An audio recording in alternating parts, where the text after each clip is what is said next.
All right, Craig.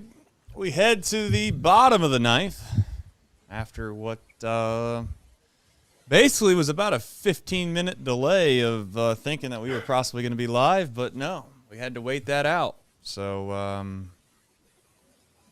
yeah, fun times here on Chatterbox Reds. I thought we were going to have a chance here for a fun bottom of the ninth watch along, but yeah, Emilio Pagan melts down and makes this little ninth inning a little less exciting. Yeah. Well, if you do this long enough, though, Craig, I'd like to think at some point you get blessed with an insane comeback. Will it be this one? I don't know. I'm not going to leave it out. I need to try to find the video of the did you get a chance to see the leadoff hit that went out to center field where Dane Myers fell in front of him? Did you see that or no? We were getting busy. On this in the ninth inning? Yes, the leadoff hit. I thought it was right over Ellie's head. It wasn't. Okay. I don't think Dane was anywhere close to it. All right. I was still trying to figure out the tweet that we were talking about beforehand. I was trying to figure out if that was what it was because it just no. The play that was a ball that was like a little bloop over Ellie's head. I mean, I didn't see that. Yeah. Listen, I don't know how you can complain about anything other than maybe the wild pitch pass ball situation defensively in that inning. So we'll. I mean, you can blame alignment if you want. I guess they had him in potentially expecting a bunt out of Nick Gonzalez there. And instead of a bunt, he gets a single down the line that maybe Key Brian Hayes could have had and turned a double play on had he been not in for the bunt. But I'll have to watch the replay and see if that was a ball that he could have got. I didn't think so, as Spencer Steer goes down swinging for the first out in the ninth. 3 Ks on the day for Steer. Dane Myers, man, bright spot. That's a bright spot. There you go.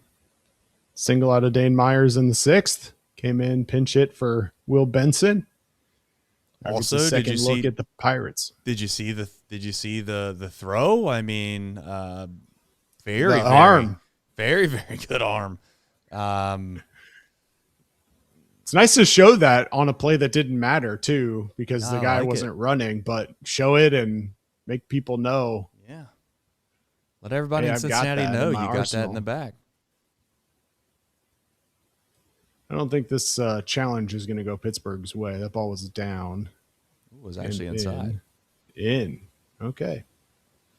There you go. Wait, the pitcher challenged that? Yeah, the pitcher challenged it.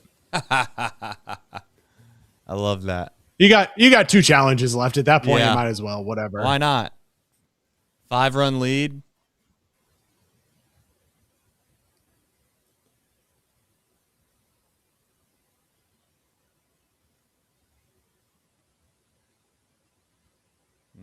I don't think that's going to get it done.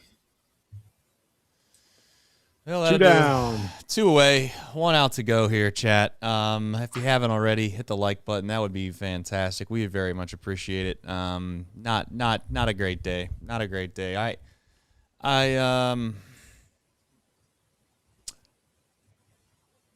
Just a lot of bad baseball, man. Not a great day. Not a great day. Some basics that can't happen. Tyler Stevenson, Reds' last chance.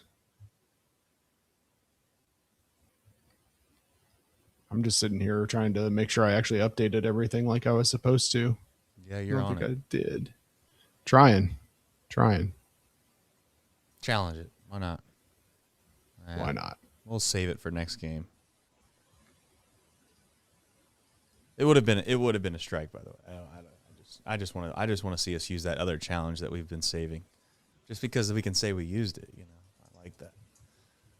I like getting your money. Yeah, It's like timeouts in basketball, right? I mean, you can't take them with you, so you might as well use them. Hey, there we go. He got a challenge here. Now I look like the idiot. Now I look like the idiot. He actually needed it.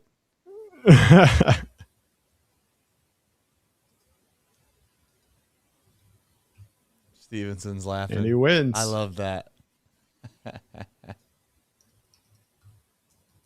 What do you think the combos are that are happening like behind the scenes when that happens between the umpire, the catcher, the batter?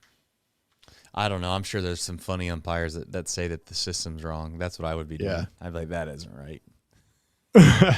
Well, I mean, not to get into this whole conversation right now, but there is conversation about whether or not ABS is like technically correct.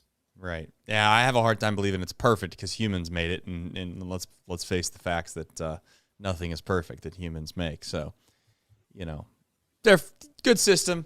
Not a good game, and we will be back hopefully here in just a few short minutes to talk about it. We'll see where this show goes. Bench to bench, change hit in the air to deep right field. That goes to Lindsay, and the save. He's done. Get out of here, baseball! He scored! Oh my God! Can you believe it? Johnny Bench has tied it up. The Cincinnati Reds win the World Series in 4 straight. It was a sweep. In the dirt, it's a wild pitch. Here comes Foster. The Reds win the pennant. Larkins won the game. That ball is fair.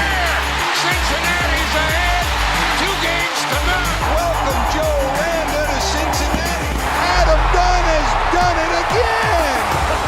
Benzinger backing and calling. And the 1990 World Championship belongs to the Cincinnati Reds. Marty, yes. This is Adam from Milwaukee. Hey, Adam, how you doing? I'm good. How are you? Good. Do you think Scott Chatterbox is a good player? Dunn up there with the bases loaded, the outfield deep and around toward right, to the 1-0 on the way to the plate. Swung on, long drive, right field, and this one belongs to the Reds. And a high drive. Hit back into deep right field. Junior has just knocked the door down to the 500 club. Benson's first home run is a walk-off winner. That ball had a family. And De La Cruz is, oh my goodness, look at this kid run. My, oh my, that is a triple. Matt McClain's first big league bomb. Spencer Steer's first big league hit is a home run to straightaway center field. Joey Votto's done it again. The pitch. Votto swings high in the air, right field. Yes! He pointed to the dugout to say, I told you. That is Joey Votto's 315th career go-ahead ribby. Only Johnny Bench had more as a Red. And I can't tell you how much it means to play in front of everyone here in Cincinnati as a Red. What a gift. What a tremendous gift. So thank you. Thank you. I think I can speak for all of Reds country. Joey Votto, thank you. High drive, left center field, racing back to the line, Bourgeois. The Reds are National League Central Division champions. In the air, left center field. Did he? He did! He did! Reds win! Line to right field. Genius, the first Red ever with 4 home runs in a game. Can you believe it? In the air, down the right field line. Does it have a chance? The Reds have won on a 3-run home run on opening day by Ramon Hernandez. A strike away and out away is Homer Bailey. Ground ball to third. Frazier gloves. Throw to first, and Homer Bailey, for the second time in his major league career, has tossed a no-hitter. Oh, gosh. Oh, my God. Are you kidding me? Holy Moses, the second player in major league history to hit 7 home runs in the first 10 games. In the air, and the Reds win. What a dream beginning to the career of Jay Bruce. right, folks. Not the prettiest day of baseball and the Businessman Special, Craig. We find ourselves doing a losing edition show of Chatterbox Reds at 3:30 Eastern Standard. And to be quite frank, there are times where you play so bad and there are so many things that went poorly that you just shred the tape, you move on. To be honest, if I was in that Reds clubhouse, I think that's what I'd do. I'd go grab a cold one. I'd walk out to the shower. I'd take care of the shower situation. I'd put my stuff in the bag, get ready for a road trip, and then just call it good. Because there was not really anything in particular outside of Suarez getting a big fly that made it a relatively tight game that made me think, you know what, we're on to something here. It's just one thing after another. You could sit there and nitpick all you want of every minor detail, all the way from walking a guy that is struggling mightily in the first inning to then get to a guy that actually seeing the ball well. And then all the way in the ninth inning, all the way to not being able to whether you make a better pitch or you block the pitch, I don't care, but you allow guys on first and second to advance to second and third.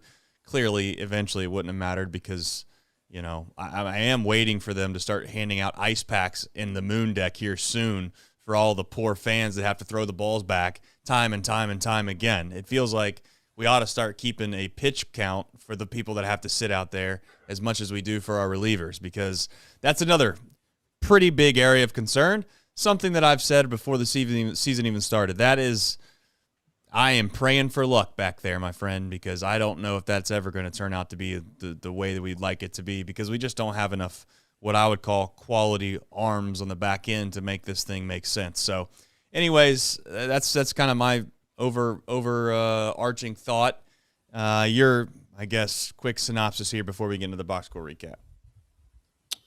Yeah, the pitching-wise, the beginning was rough. The end was rough. Everything in between you can kind of deal with. Obviously, Connor Phillips, we'll talk about, had a not a great day today.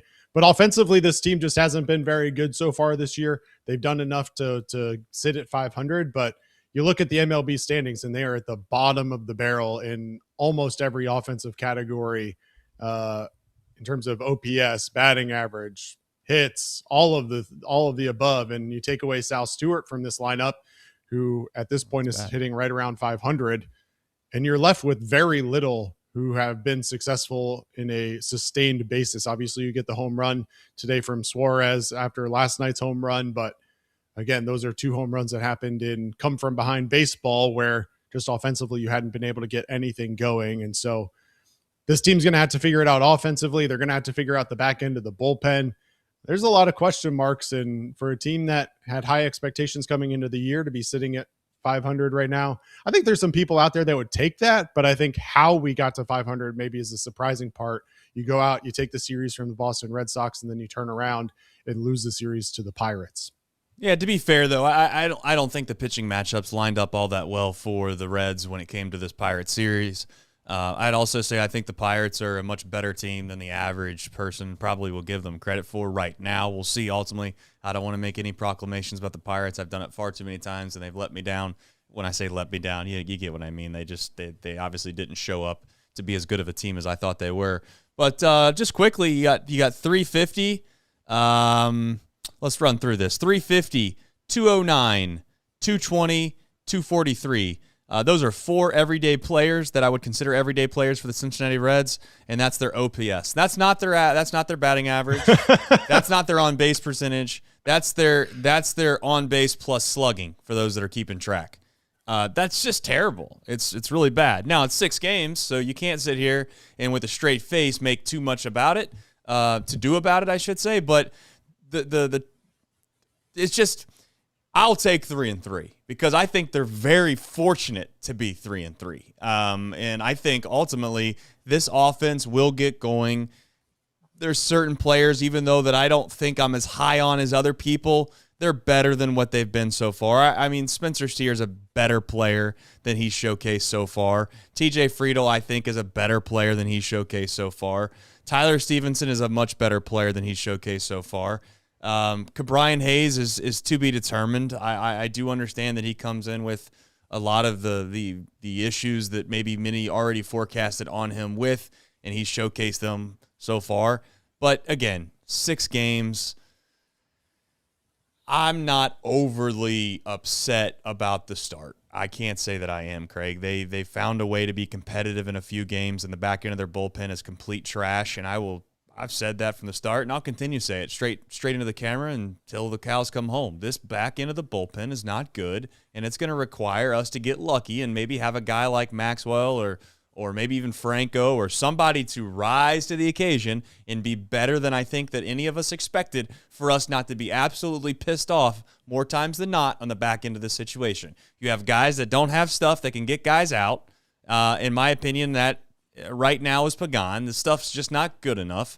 You can call it control, call it whatever you want, but it's not good enough. And then the reality is that, the other guys are who they are. They either walk too many guys or they're, average MLB relievers. We'll talk about all that and more. I'm sure the professional that you are, Craig, you had the box score recap ready to go. You don't need me to ramble on here for a few minutes. Is that true? That's true. I got all you right. rocking and rolling. Let's do this box score recap presented by Sharefax and actually Craig Sandlin this time as well.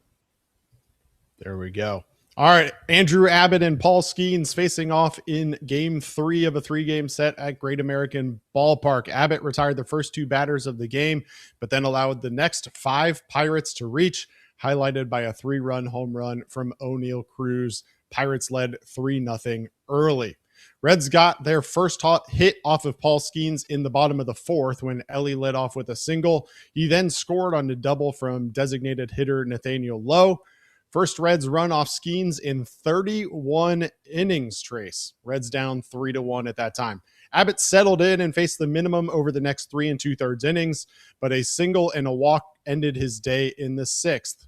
Connor Phillips came in and he walked the next 2 batters to give the Pirates an important insurance run to make it 4-1. Abbott on the day, 5 2/3 innings pitched, 5 hits, 4 runs, 3 walks, 5 strikeouts. In the bottom of the 6th, Sal walked, and then Gino Suarez, pinch hitting for Lowe, came in and hit a 2-run bomb to bring the Reds back within 1 at 4-3. Graham Ashcraft worked a scoreless 7th, Santi on a perfect 8th, but then Emilio Pagan lets the game get away in the 9th. He allows a 2-run single to Nick Gonzalez and a 2-run home run to Brian Reynolds. Pirates win it 8-3. Reds drop the series and sit at 3-3 on the year. I guess I got to read that. Hold on. No, Since, I can't. Chatterbox. I got it, brother. I got it. You got Chatterbox it, Reds. Chatterbox Reds is brought to you by Sharefax Credit Union. Sharefax is a not-for-profit financial institution owned by its members that returns earnings to them through lower fees and better rates, in addition to traditional banking options. You can apply for membership at www.sharefax.org if you live in one of our 12 counties. Just like the rest of Cincinnati, Sharefax is fired up for the baseball season and is ready to experience all the highs and lows together with the Chatterbox community. Sharefax Credit Union is insured by NCUA. Once again, visit www.sharefax.org for more information. All right, let's do the deep drive of the day. Eugenio Suarez, big home run. I mean, it was a big home run. At the time, it jumped the win probability up almost 20%. Unfortunately, it would only get them up to 35%. As we all know, it'd be 0. But 107 off the bat, 410 feet. Doesn't get cheated, does he, Eugenio Suarez? That would cut the deficit to a one run at Pittsburgh for Cincinnati 3. Deep drive of the day is sponsored by QC Kinetix. If knee pain or shoulder pain is slowing you down, whether it's on the golf course, the pickleball court, or even the gym, it might be time to talk to the care team at QC Kinetix Cincinnati about regenerative medicine options. QC Kinetix takes a different approach, focusing on treatments designed to help your body heal and recover. They're conveniently located in Liberty Township, right across from Lakota East High School. See what the team at QC Kinetix is all about. Visit QCkinetics.com or call 513-655-3356. All right, let's get into this. We can sit here and discuss and debate and argue whether or not our players are good enough, and that is a fair and valid discussion. One thing that we do know, though, is that Andrew Abbott right now has to be one of the top-end arms in this rotation for this team to survive and advance until you can get Nick Lodolo back, which seems to be sooner than later. And obviously you have Hunter Green waiting in the balance, hopefully at around the midseason point, to kind of be that pick-me-up that they may need. Andrew Abbott today, unfortunately, he just made a mistake in walking Ozuna, and you can't do that when a guy is struggling as bad as he has been, and you find yourself one pitch away from a big number, a crooked number, and that's what happened. Oneil Cruz runs into another baseball, lefty on lefty, and you find yourself in a deficit 3-0 right off the rip. And like it or not, like this team's not, they're just not good enough more times than not to probably come back from a multitude of runs that early in the game, in my opinion. It's not going to be a style of play that's probably the prettiest at times that I think the Reds are going to have to play to win. It's going to be holding teams to 5 runs or less more times than not, obviously. But I think that this team plays a lot off of confidence, and maybe I'm just being too pessimistic to start the year off. I just don't see right now the offensive firepower that's going to be able to string together multiple innings worth of big opportunities, and they're going to have to rely on, like today, guys like Sal Stewart, Eugenio, maybe even Elliott at times to get a big swing of the bat that produces multiple runs. I don't know if they're going to be able to tack on every other inning. So Andrew Abbott, not much to say outside of that. I don't think he pitched maybe as bad as the box score would indicate just because of the one swing, but it is a big mistake. You can't walk guys, and unfortunately, if you think about it, that's how, in my opinion, the first 4 runs of the game were scored. Craig, were just because you walk somebody. Yeah, I don't think there's any conversation about that. It's 100% all about free passes. And we talked about it in the 9th inning about how sometimes it's just coming down to the basics. And if you're a pitcher in the major leagues, you got to be able to throw strikes. And especially when you're facing a guy who's hitting 050 on the year and Marcell Ozuna, you got to be challenging him. And quite frankly, that at bat, just 4 uncompetitive pitches outside of the zone. He did throw 2 strikes right down the middle that he got lucky on that Ozuna laid off the first one when he was down 3-0 and then fouled off the second one that was a fastball middle that, if Ozuna's on, he can hit that ball a mile, but then walks him on, again, an uncompetitive pitch out of the zone that you're not even drawing a look from Ozuna despite how bad he looks, and then leaves that curveball over the middle for Oneil Cruz, and that's not a pitch that you can leave out there for a guy who's going to hit the ball 400-plus feet when you do. And so that's really the biggest thing for me with Abbott. He settled in nicely afterwards, was tired 14 straight, or I guess faced the minimum over the next 14 batters, did his job, gave up the single to Oneil Cruz in the 6th, and then a walk to Nick York before being pulled. And you'd like to believe that at that point, you've got 2 outs in the 6th. You'd have an arm that you could go to be able to get you out of that jam. Just didn't work out. Connor Phillips, the high leverage arm that they went to in that situation, wasn't able to get it done. Back-to-back walks, ultimately bring in a run for the Pirates. And it just comes down to walks. And we'll talk about the bullpen on the back half as well. But for Abbott, he settled in nicely. I think when you can take this and you combine it with his first start of the year, I think you'd take it based on what the spring looked like for Abbott. But certainly if you're going to expect him to be your ace, you need him to be a stopper. And when you're going up against Paul Skenes, every little detail matters, and can't give up those walks, especially to guys who are hitting 050. Listen, I'd also like to say here as we move forward into the outside of Abbott, but maybe even to the production as a whole. You have DH production on there. We'll get to that. But the offensive production output has been so poor that all of a sudden we start attacking anybody that isn't doing it relatively well, or they have a history of not being good offensive players. And it seems like Brian Hayes is kind of like arch enemy number 1 for some people. And I guess I ask, like, why not have the same energy for some other people as well then? Like Tyler Stevenson made a play today that could have helped the team. Perhaps it could have allowed the defense to stay back, not bring the infield in. Maybe that's a double play ball to Brian Hayes. I don't know if it would have been, to be fair. I thought the ball was hit relatively hard. It was 90-plus miles an hour exit velo on a ground ball. It doesn't, that's going to be a hit unless it's right at somebody. But point being is like Tyler Stevenson's been not great at the plate. TJ Friedel's rolling a ground ball to home plate today to try to throw a guy out, and he allows a guy to go from home to second base on the throw because it didn't even hit the cutoff man. He's been terrible. He's hitting a 091. And to be honest with you, his OPS he's very fortunate he's getting on base right now because guys are missing the zone completely against him. But today I'm all for Friedel. I'm all for Friedel walking. I'm happy about it. But it's also hard for me to give him credit when guys are just missing the zone by 4 feet and he gets walked on 4 pitches. Like, you know, I'm not saying that me or you could have gone up there and walked, but if they threw the same exact pitches, I'd like to think that we could. And ultimately, I looked down the lineup and I asked myself, okay, well, today we have to have this guy in the lineup. I'm told he's got to be in there. We can't miss him. Barry Larkin's telling me how valuable he is as being an offensive player, yet every other time I look, he's striking out, and then we stick him out in right field in a situation where we're trying to put more and more defenders in the game. Dane Myers comes into center field. He looks like a competent outfielder. It's kind of weird when you put outfielders in the outfield how they look competent. But nonetheless, a ball gets hit out to Steer, and he's unfortunately not able to make the play. I'm not saying he should have made it or that. My point in saying all this is I'm not going to get overly upset 6 games into the season about anything, but it's funny how we just like segment off guys. Like, how come it's just Ke'Bryan Hayes? We got 4 or 5 other guys out there that have been relatively worthless so far. All over the board worthless. So, and Ke'Bryan Hayes hits 9th in the lineup. Do you want your 9-hole hitter to be some big offensive production guy? No, like, how about all these guys that you guys keep telling me are big time, like they're big league players, they got to be in there, and I'm looking directly at TJ Friedel, I'm looking directly at Spencer Steer, I'm looking directly at Tyler Stevenson. And I believe in Tyler Stevenson, by the way, to be clear. Like, I think he's hitting the ball hard. He's getting a little unlucky. But all of these guys, you guys keep telling me that we can't get them, like they have to be in the lineup every single day. And I'm asking you, why? Why?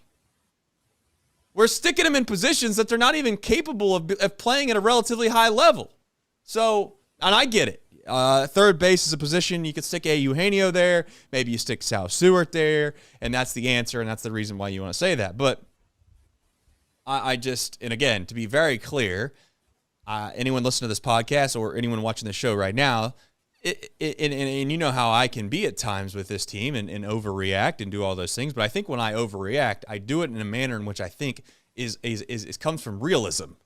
It comes from a standpoint that it's like objectively, in my opinion, the truth, not just like some soundbite just to say it. I'm not overreacting, Craig, in the sense that I think that there's really major problems.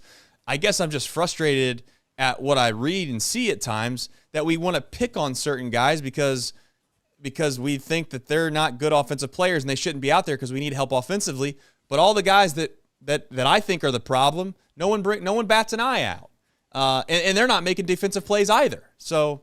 Anyways, maybe that's the rant of the day. I don't know if people came here for that, but that's just the frustration I have of watching maybe the first 6 games unfold. And you know what? If you would have told me, Craig, will you sign up for 3-3 after 6 games?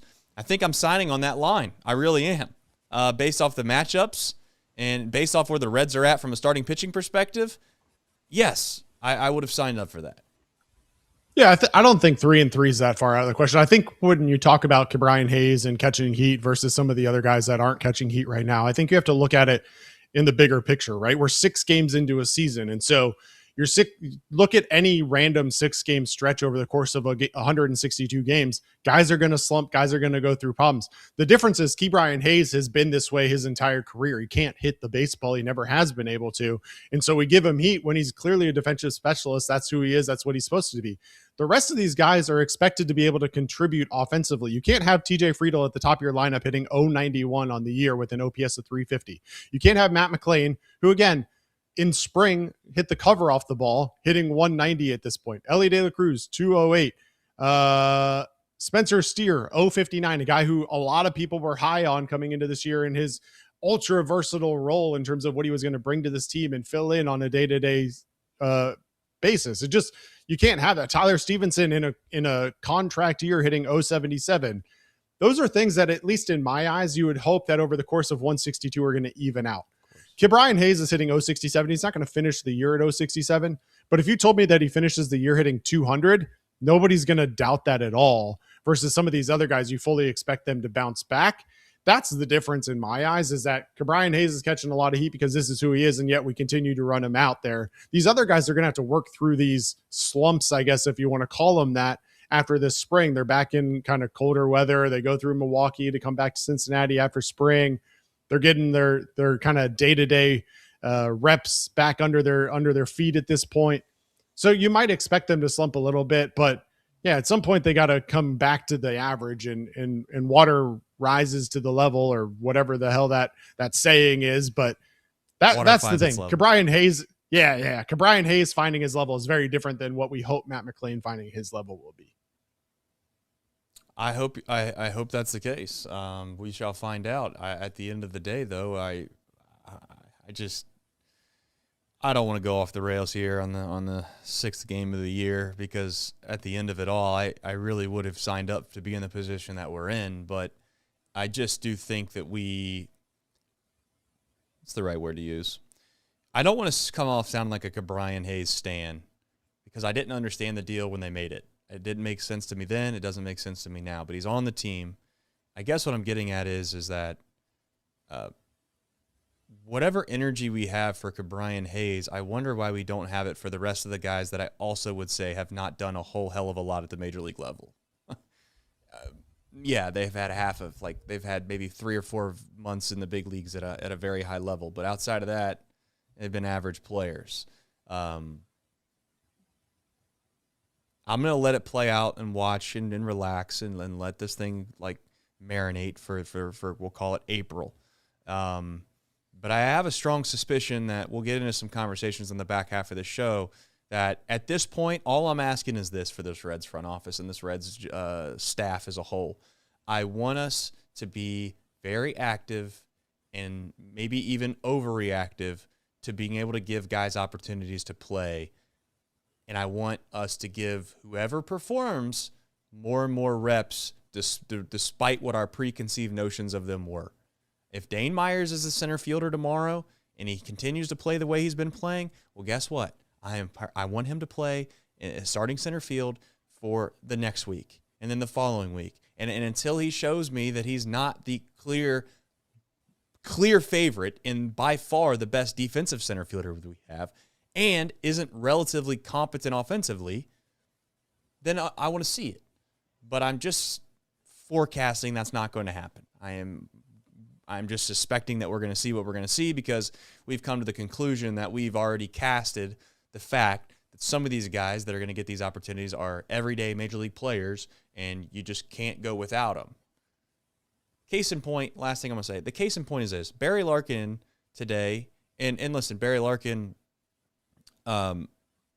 does, even despite some people doesn't like him as a broadcaster, I think he does make excellent points in the booth from time to time. So this isn't a slight on him as much as it is just, I think you can take sometimes the things that are said from the broadcast team.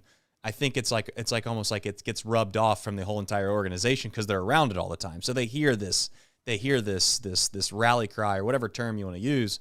I just don't understand the concept of why Spencer Steer has to play right field towards the back end of a baseball game.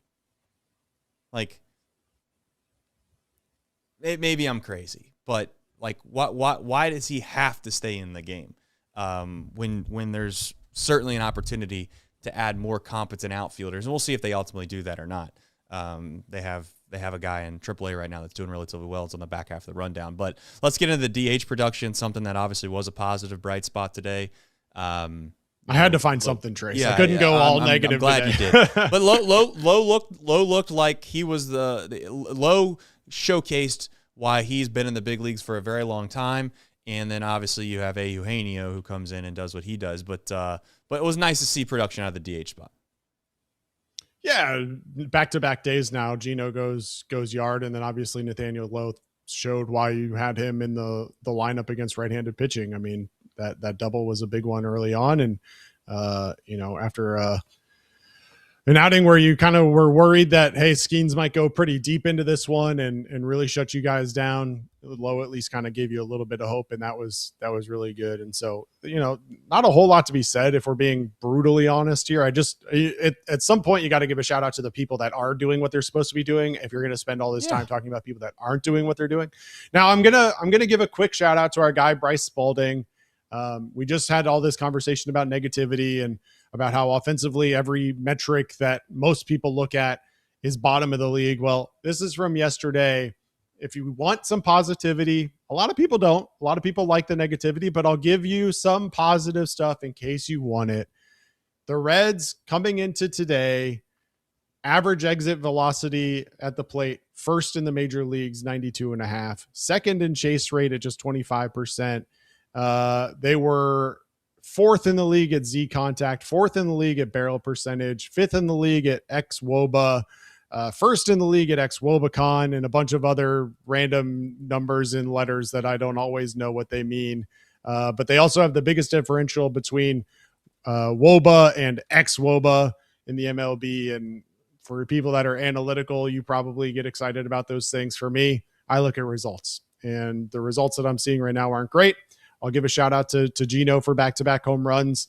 I look forward to many, many more of those. But at this point, as you all understand, looking up and down this lineup, you can't go in and day out and only have confidence in one or two guys. And right now it feels like that's a little bit of where we're at. And Terry's got to do something to be able to put together an offensive lineup that actually gives this team some hope, even if it means a detrimental to the defensive side of the ball, because offense has been the detriment here. Yeah, that's fair. And listen, like we can, as we said before, it's just way too early to start casting too much guarantees that you feel like are obvious that this team might have. The San Diego Padres have the worst OPS in baseball. I would highly guess that that's probably not going to be the case after 162 games. So and you look down through it, the Giants are struggling. The Phillies are behind the Reds in OPS right now. The Red Sox are behind the Reds in OPS right now. The New York Yankees are one spot above the Reds. And again, maybe all those teams that I just listed are bad, but I highly doubt it. So clearly, when you do a show after 162, there are times where you can maybe get ahead of your skis, as they say. But to be very clear, I am not overly concerned about the offense as a whole. I just don't like the energy that goes. I guess maybe I'm overreacting in regards to some people's opinions and things that I've already read. I just get frustrated by feeling like we overreact to one specific person, but there's other guys that seemingly are just as bad, if not worse, that we don't raise an eyebrow to. But that's here nor there. All right, we do have some supers here, Craig, that we need to get to, and I will get to them right now. Thank you for the supers and appreciate everybody supporting us. Justin says, I might ditch the you can go and pull these out of gardening. The grass. Yeah, you can pull these out of the grass if you want to make sure you have a nice lawn, and go on a Tiger Woods regimen if you'd like to try to put the culture back into this. Justin is a very good super chatter, by the way. He brings in a lot of culture to the show. If he says if the Reds continue running these gas cans out of the bullpen, I we'll find out. I mean, bullpen's on the back off. We'll see. Maybe they're off to a bad start and they're great players as well. Ned Flanders says, "Don't take this the wrong way, guys. You make me feel better about losing. Thank you for your service." Thank you, Ned. Appreciate all the super chats too. You're like a Hall of Famer. Bob the Wizard says, "Is TJ Friedl Espinal with no fielding skills? Absolutely brutal throw to home plate. 5 games in, 98 left with him at the leadoff." Yeah, that's how I feel about it, but I could be wrong. And at the end of it all, I hope TJ Friedl starts playing better because then it would help in general. But it's going to be a talking point because he just doesn't look the part. I think that's the funny thing, right? Isn't it, Craig? Like, that's like if TJ Friedl was like Luis Robert, and, you know, in a way, like he looks like a physical specimen out there, and you're like, this guy, there's no way this guy can't have some, like, you kind of like in a really, like, maybe this is so backhanded compliment. I don't mean it this way, but like you look at TJ Friedl and it's like, you don't get wowed by the physical attributes that exist, right? Like, doesn't have an arm that's spectacular, can't run like the wind, not a whole lot of power. So, you know, if you don't do all those other little things perfectly right, Craig, then it's easy to kind of start to get frustrated maybe faster than you would others. Yeah, bottom half of the league in sprint speed, bottom half of the league in arm strength. Exactly what you're looking for from a center fielder. well, the sarcasm can't always. This is why we can't. You put Craig and myself on a show. There are times where this might not go the way people would like, because it's just going to be sarcastic remark after another. But anyway, listen, the Reds. I don't feel any differently about them today than I did on opening day. I really don't. I don't. And maybe I'm like, that's the optimistic thing. I think if you want to sit here and say that it was better, like that's an incredibly optimistic take, in my opinion. In fact, 3-3 is not a terrible start at all. So, all right. Well, for those that do live and die game by game, we want to remind you that you can call or text 988 anytime, day or night. The 988 Suicide and Crisis Lifeline is a place to get support for anything related to mental health, whether it's an immediate crisis, simply wanting to find out how to connect with care, or anything in between.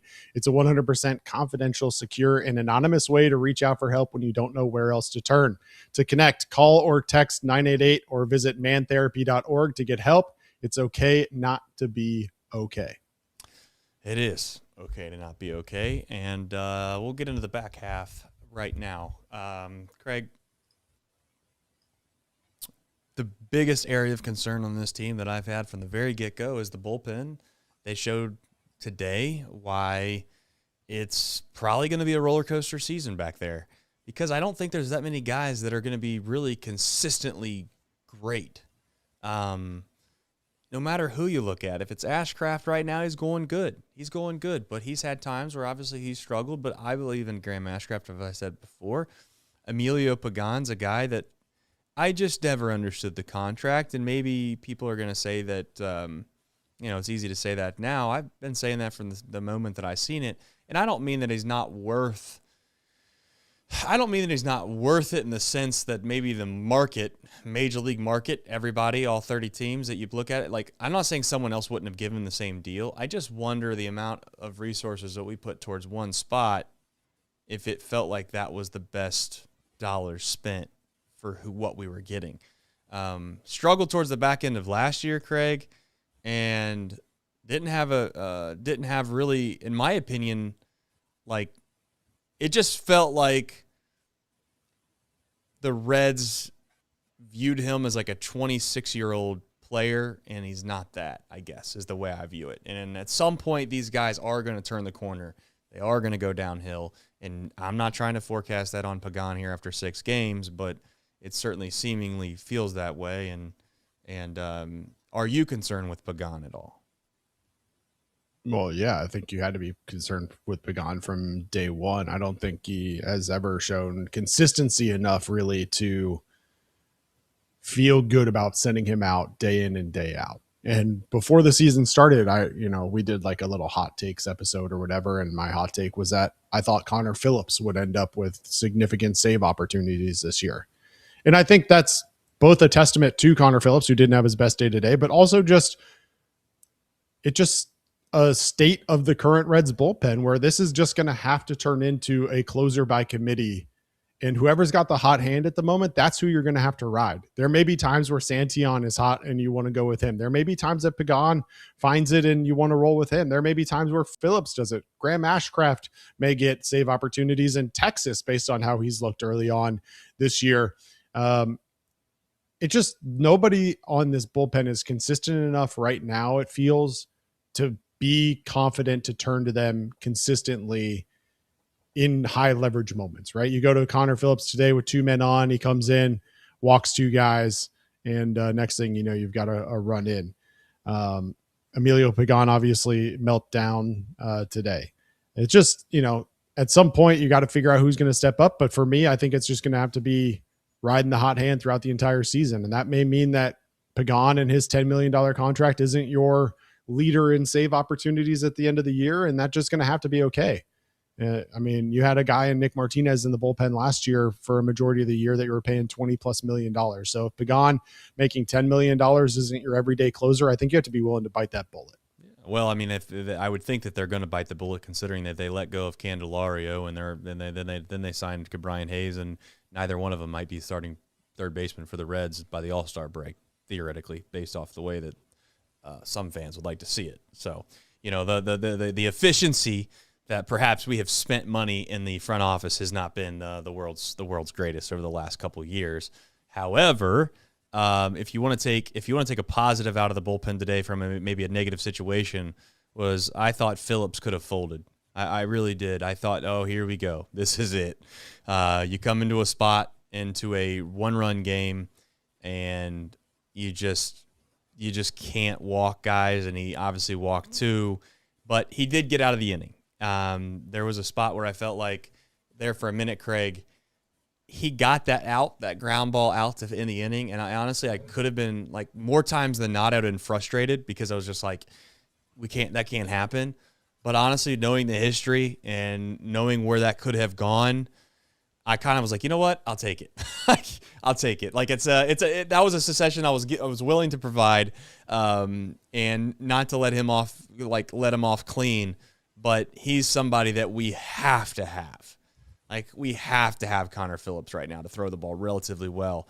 Or who are we going to rely on the back end of this thing? Because it is slim pickings right now, in my opinion. The most damning thing with Pagan is that he's getting torched, dude. Like, this isn't like a broken bad single. Oh, he accidentally hits a guy, he loses control for an inning, and then he gives up 1 home run. This dude is getting lit up like a Christmas tree. You know, I'm concerned. Pagan said in the post game today that he just didn't have his secondary pitches. And for a guy who only averages 94 miles an hour on his fastball, you have to have secondary pitches. You're not going to get guys out throwing 94 mile an hour meatballs up there 67% of the time as a closer. It's just not going to get it done. And so he's got to have those secondary pitches. That splitter and that cutter have to work for him. And if they don't, he's just going to get lit up every time. So he's got to go and get back into the lab and figure out why those pitches weren't working for him today, because those have to be there if he wants to be successful. And today he was not at all. And he talked about it in the post game in the media availability, talking about how his secondary pitches weren't just weren't good enough on Wednesday. And that's why guys were able to sit on that 94 mile an hour fastball. And that's what ultimately beat him. And so if you're going to be a high leverage guy, you cannot go up there with a 94 mile an hour average fastball and expect to be able to get guys out if that's your number one pitch without any secondary pitches. It just can't work. And that's why I'm kind of like not a huge fan of putting a ton of resources into something like that, and also putting him in the most important spot in the bullpen. Like, I don't know. Well, do we want to talk about the tweet? I'm talking about the profile as a whole, like, to be clear, not Pagan, but just like I want guys that have elite level stuff that, yeah, at times maybe you can't find the zone, but more times than not, you're going to find the zone. And more than likely, if you just have, you're just breathing, you know, you're going to get guys out because of how good your stuff is. I don't really love the concept that you have to have 2 pitches working at all times or 3 pitches working at all times, because that's the way you get guys out of a bullpen situation. Well, okay with that for a starter, by the way. Part of the problem, though, is that you only really have 2 guys in the bullpen who have that kind of stuff. Exactly. Right? I mean, Graham Ashcraft and Connor Phillips are really the only 2 guys that you have that really, truly have that kind of stuff. Santillan's average fastball is down, I think, 3 miles an hour year over year versus last year. He did adjust his arm angle this offseason. Shout out to Reds in 4 for some of this data. But, you know, he adjusted his arm angle, and so his, like, stuff grade is still better than it was last year, but his velocity is down. Obviously, we know Pagan doesn't have the stuff. Sam Moll has never been a stuff guy. So ultimately, you've got Connor Phillips and you've got Graham Ashcraft. Now, obviously, you have Luis May and you have Zach Maxwell sitting down in the minor leagues who do have that kind of firepower to be able to bring to the bullpen if you determine that you want to go that route. But again, you talk about Connor Phillips and not knowing where the ball going. Luis May and Zach Maxwell don't know where the ball is going either.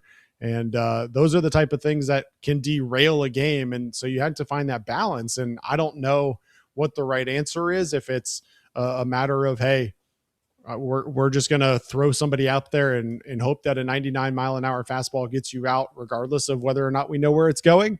Or if we want to continue to throw out these guys who maybe aren't as stuffy as some of the other guys. I will throw out there a guy like Kyle Nicholas sitting down at AAA. he's kind of ramping up after not pitching a whole lot during the World Baseball Classic. We'll talk about him in a minute, but threw an inning of one-hit baseball with 3 strikeouts today. Certainly a guy that is expected to be at the major league level at some point this year. When, I don't know, but he will certainly make an impact at some point this year in the bullpen. All right. There are a couple of guys at AAA today that performed pretty well that we'll talk about. All right. Do you want to jump into the MILB right now, or do you want to jump into some guys that perhaps that are playing minor league baseball that we'd like to see on the major league roster? Which order do you want to go in? I had re-signs after the MILB, so we can kind of give an update on how he did today. I'm sure a lot of people already know, but we can kind of give that update on how today went, and then talk about a couple of guys if you want, or we can talk about those guys first. Let's do the Reds MILB. We'll jump into obviously re-signs in specific here in just a minute, and then we'll talk about the who, what, when, where, and why. Let's do it. All right, Reds MILB on Wednesday. Louisville falling in this one, their first loss of the season. They lost to Iowa 12-7. After looking dominant in his first start of the season, Chase Petty really struggled on Wednesday. Bats lose their first game of the year. They're 4-1. Rhys Hines, on the other hand, homered twice, including a grand slam in the first inning. Chase Petty in this one, 1 2/3 innings, gave up 5 hits, 7 runs, all of them earned, 2 walks, just 2 strikeouts. New Red Anthony Misevich came in, 2 innings pitched, 1 hit, no runs, no walks, 2 strikeouts. Lyon Richardson had a good day out of the bullpen, 2 innings, 1 hit, no runs, 1 walk, 2 strikeouts. I mentioned Kyle Nicholas, 1 inning, 2 hits, 1 inning, 1 hit, no runs, no walks, 3 strikeouts. New Red Andrew Chafin, he went 2/3 of an innings today, but an Edwin Arroyo error prolonged the top of the 8th, allowing Iowa to score 5 unearned runs in the inning. Chafin ended up walking 4 batters in that inning, including 3 after the error. Really fell apart after the Edwin Arroyo error in that one. Luis May came in 1 1/3, 3 hits, 1 run, 1 strikeout. Blake Dunn was 1 for 3 in this one. Edwin Arroyo at the plate 3 for 5. And then Rhys Hines, of course, the real story of the day. After his walk-off home run on Tuesday, Hines hit a grand slam in his next at-bat, the first of the day. He also hit a solo home run in the 7th. He was 2 for 4, 2 home runs, and 5 RBI on the day. J.J. Bleday was also 1 for 4. And a quick shout-out, Garrett Hampson, 2 for 4 on the day as well. So let's get into some of these guys that could potentially contribute. I had Rhys Hines specifically on the rundown, but let's talk about some of these guys that could contribute. We'll start with Rhys Hines, Trace. I mean, walk-off home run last night, grand slam today in the first, another home run later on in the inning. Defensively, we know he's solid. Offensively, he seems to have really put things together. He now on the year is hitting .526 with a 1705 OPS down there at Louisville. It's like Craig might have Craig's internet just took a complete spill, maybe.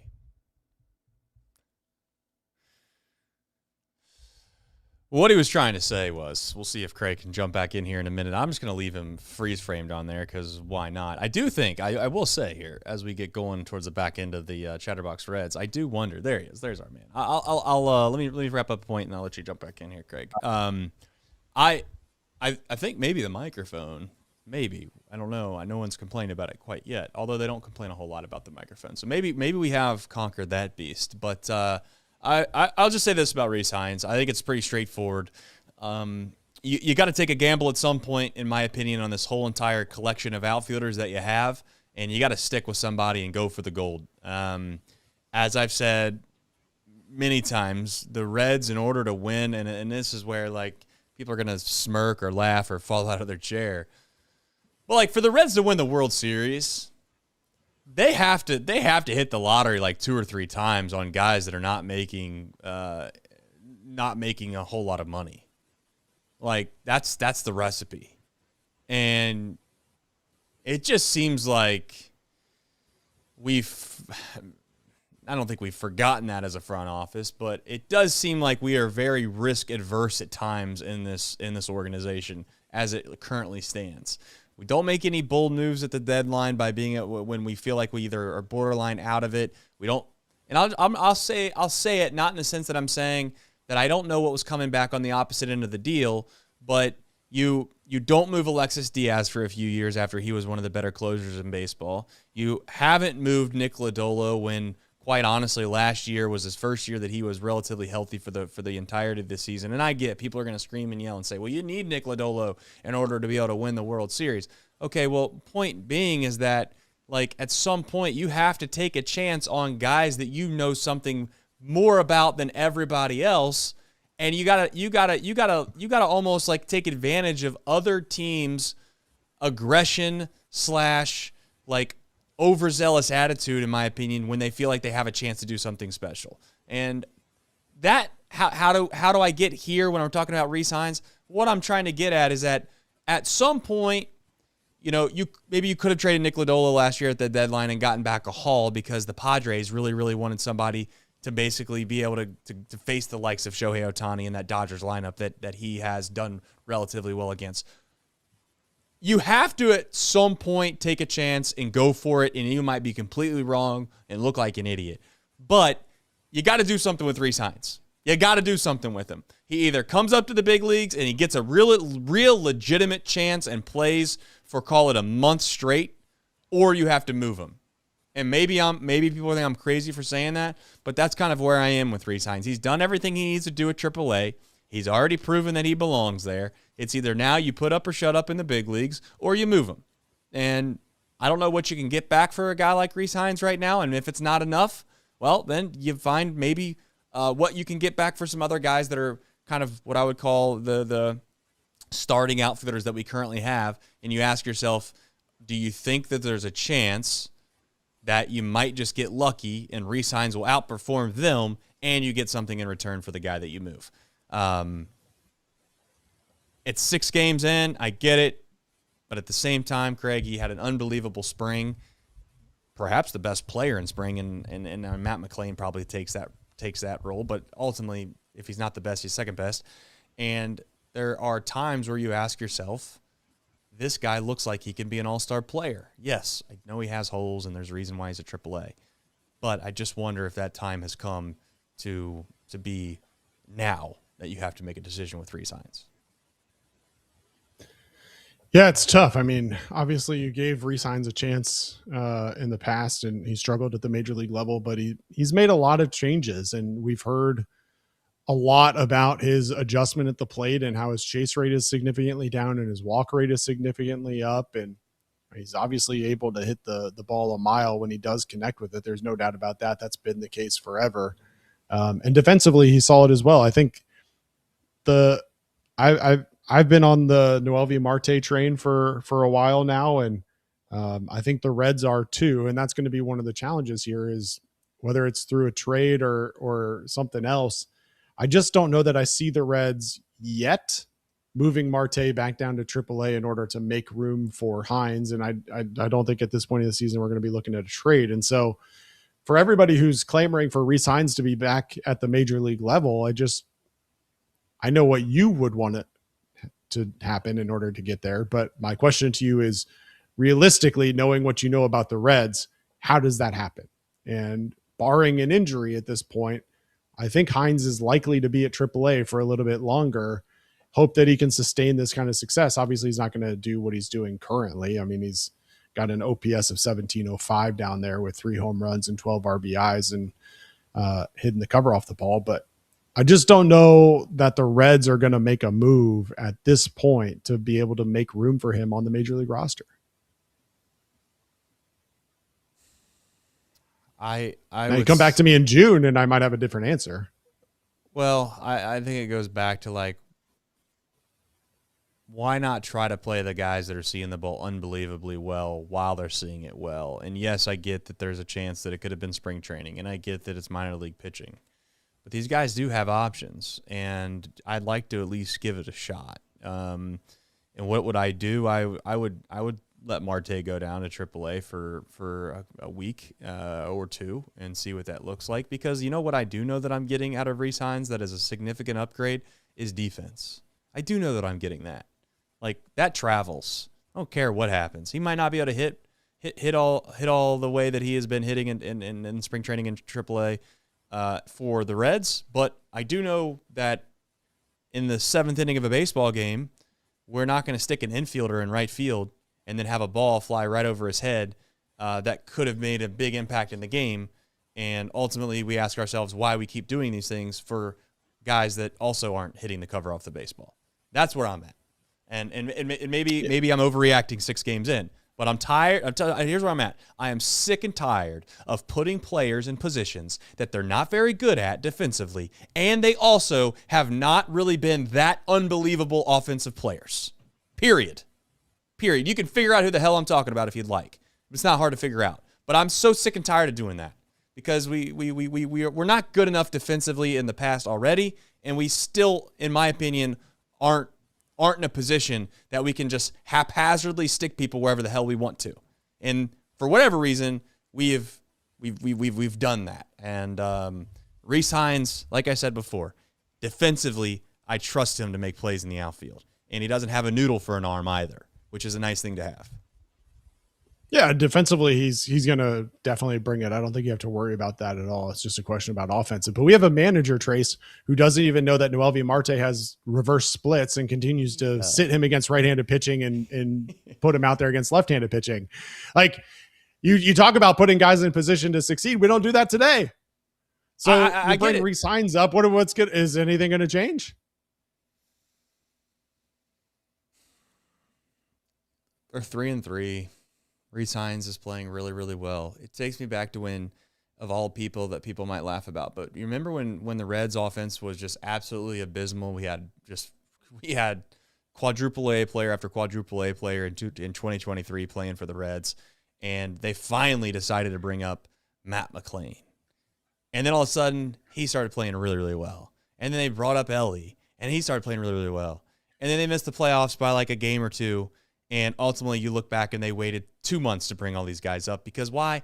Well, it's just that seems like a little too soon, a little too bold, way too big of an adjustment. Like, and they never even brought up Christian Encarnacion Strand for the longest time, even despite the fact that he was also going absolute AWOL at AAA, and they could have used his help at the big league level. And by say I could have used his help, like at least give it a shot. And maybe it's too soon, 6 games in, to say that they have a couple guys they could at least give a shot to. But clearly, in my opinion, the faith is not fully behind Noelvi Marte. And if that's the case, that's fine. Then do one of two things. Trade him if you're not going to believe in him, or put him in AAA and then bring up Rhys Hines and figure out if you're going to believe in him or not. Because they have, in my opinion, they have too many valuable pieces far too often in this organization that they never make a bold move on, and then by the time they make the move, it's either way too late, or we realize that they're a decent player and we've waited half the season to put them in the lineup. So we'll see with Rhys Hines. I don't totally know what's going to happen, but I'd like to see him up here sooner than later, just to give it a shot. I'd like to try to figure it out, and he looks the part. And maybe I'm a bad fan for giving guys too many opportunities just because they look the part. But I don't know if you know this, Craig, or I don't know how many times if you ever been to, college football and or college basketball games. But sometimes, yeah, I guess theoretically the smaller school, they find a way to win and they're the better team that day or etc. But more times than not, you know what separates the big dogs from the teams that aren't as good at the college level? It's pure physicality. It's pure physicality. It's like these guys look the part. You know what? I mean, how many times I went and watched the first 4, and Texas has basically nothing but 6'5" and above guys on the floor at all times. And you look at, no offense to Miami, but they pale in comparison when it comes to that. And that's why when Tennessee plays Miami, there's at some point you run into a brick wall. Well, it is what it is. How am I getting there on a day like today? Because Rhys Hines looks the part, Craig. He looks like a guy that could legitimately be an all-star in Major League Baseball. Will he be? I doubt it, but I'd at least like to try to figure it out. Yeah. All right. What's the worst that happens? I mean, the worst that happens is that you continue to get the same production that you're getting today out of your right-handed bat platoon outfielder. But they talked about it when they sent him down there that they wanted him to play every single day. And my question back to you would be, okay, let's say they bring Rhys Hines up. are you playing him every single day over top of guys like Will Benson? I would assume TJ Friedel, stuff like that. Like that's my question back to you. Is he playing every day? Hines and Benson can platoon for all I care as we speak. Dane Myers, honestly, at this point, can play every day, every single day. And, it sounds crazy to some people. I don't care if you platoon Steer and Friedel in left field. You tell me if that's a better option. I genuinely speaking. You tell me. I mean, maybe I'm crazy, but from a defensive perspective, if you know you have Will Benson and Reese Hines in right field, you know you have Dane Myers in center field every single day, and then you know you have essentially TJ Friedel and or Steer in left field, and you play. Yeah, there are times I'd also say like if someone's playing really really well, then okay, ride him a little bit. That's fine, but like that's clearly, in my opinion, just a better outfield than what we'll probably put out more times than not. But I digress. 6 games in, Craig, can't overreact. Not a big deal. You move on. Hopefully Steer and Friedel start to get some big hits for me and my anxiety for this team to calm down a little bit, and I can rest my head easy at night. But I'm just going to say it out loud because that's who I am. I think that TJ Friedel and Spencer Steer are going to get a bajillion opportunities despite how they look.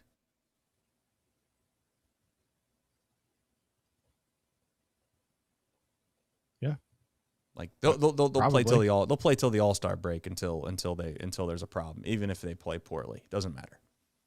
And I guess that's where I just get pissed off. Yeah.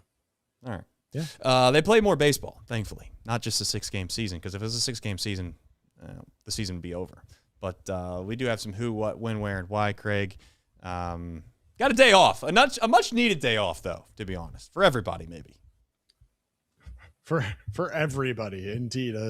Take a day off, take a breath, come back on Friday at 4:05 p.m. Eastern, by the way, in Texas. It'll be Brady Singer going up against the Texas Rangers. The Rangers haven't announced yet who will be going for them, so we'll keep an eye out for that and see what they do. Brady Singer is 1-3 in his career against Texas with a 4.02 ERA. Includes his last start, which was last year at Texas, where he went 7 innings of 1 hit, no run baseball. He'll look to match that. He had 8 strikeouts in that game as well. For the Rangers, Corey Seager is 1-for-8. Josh Smith 1-for-7. Jock Peterson 0-for-6. Jake Berger 1-for-7. Danny Jensen is 2-for-5. Wyatt Langford 1-for-5. McCutcheon 0-for-4. Josh Young 1-for-3. Danny Jansen and Kyle Higashioka 2 home runs against Singer. That'll be again Friday at 4:05 p.m. Eastern on Reds TV. Love it. Also, for those that are wondering, Brady Singer does not look like Andrew Abbott. Just so happened to be on there because Craig was doing the best he could, but you were just sick from watching the baseball. That's how I'd say it. I think if any of our offensive players hit like 950, which is basically what I'm hitting tonight, right? I think we would take it. So that's it. If I have one little miss, I apologize. Brady Singer, here's your appropriate. Love headshot. that. Look how fast fault. you fixed that, though. Let's do it again. Take a day off, everybody. Go ahead and relax on Thursday. Reds at Rangers Friday. This one at 4:05. Make sure you mark your calendars down on Reds TV. Rangers haven't announced their starter yet, but Brady Singer will be going for the Reds. We don't have to go through the whole thing. Fantastic. No, that was awesome. That reminds me of the "We'll do it live" moment. Obviously, we'll do it live. That's an internet Hall of Famer right there. So, all right. Well, listen, a lot of crazy takes already. 6 games into the season, we'll see what happens. I'm sure that people are already laughing at the concepts that existed of the possibilities of the outfield and what they could look like. But we shall find out. They play again, obviously Friday, 4:05 against the Texas Rangers. Craig, I don't know if you want to clear that guy and we can say goodbye to everybody, but if you have not already, No. Like the stream. That would be fantastic on the way out. Thanks for everybody for just not overreacting in the chat. I really appreciate everybody being level-headed, keeping everything on a swivel, as they say. And we'll be back here, as always, Friday night to talk about it and more. Until then, take care, everybody. Enjoy the day off.